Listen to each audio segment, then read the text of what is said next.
Welcome to Ganga's kitchen. ఈరోజు మనం మిర్చి బజ్జీ ఎలా తయారు చేయాలో నేర్చుకుందాం. కావలసిన పదార్థాలు: మిర్చి, శనగపిండి 500 గ్రామ్స్, 2 టేబుల్ స్పూన్ బియ్యపిండి, salt, red chilli powder, baking soda, అల్లం పేస్ట్, ఓమా. ఇవి మిర్చి బజ్జీకి మనకు కావలసిన పదార్థాలు.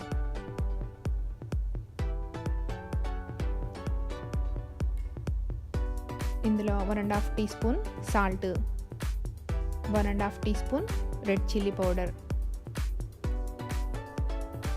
1/2 teaspoon baking powder, 1 teaspoon అల్లం పేస్ట్, 1.5 టీ స్పూన్ ఓమా. ఇవన్నీ చక్కగా మిక్స్ చేసుకొని వాటర్ వేసుకొని మరీ లూజ్గా కాకుండా కొంచెం పిండి గట్టిగా కాకుండా కలుపుకోవాలి.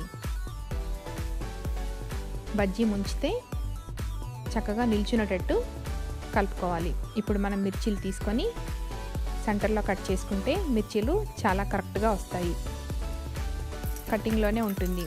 గింజలన్నీ తీసేసాక ఒక 2 మినిట్స్ మనం ఆయిల్లో ఫ్రై చేసుకుంటే చాలా టేస్టీగా ఉంటాయి బజ్జీలు. ఎందుకంటే మిర్చీలు మందంగా ఉంటాయి కాబట్టి ఇక్కడ మనం 2 మినిట్స్ ఆయిల్లో ఫ్రై చేసుకొని పక్కన పెట్టుకోవాలి. ఇప్పుడు మనం కలుపుకున్న బ్యాటర్లో మిర్చీలు అంతా డిప్ చేసి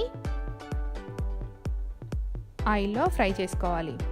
అయితే ఆయిల్ మీడియం ఫ్లేమ్లో పెట్టుకోవాలి. మరీ ఫుల్గా పెట్టామంటే పైన ఎర్రగా లోపల పచ్చి పచ్చిగా ఉంటాయి. మీడియం ఫ్లేమ్లో మనం ఫ్రై చేసుకుంటే బజ్జీలు చాలా చక్కగా వస్తాయి.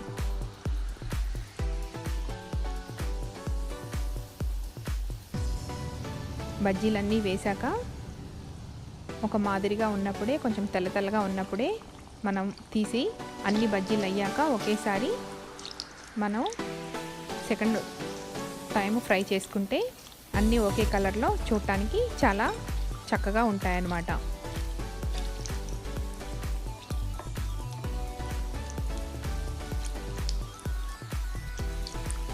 తినే ముందు మనం బజ్జీలు మధ్యలో కట్ చేసుకొని దాంట్లో ఆనియన్స్, కొత్తిమీర, నిమ్మకాయ పిండి మధ్యలో పెట్టుకుంటే పైన ఫ్రైడ్ పల్లీలు కూడా వేసుకోవచ్చు.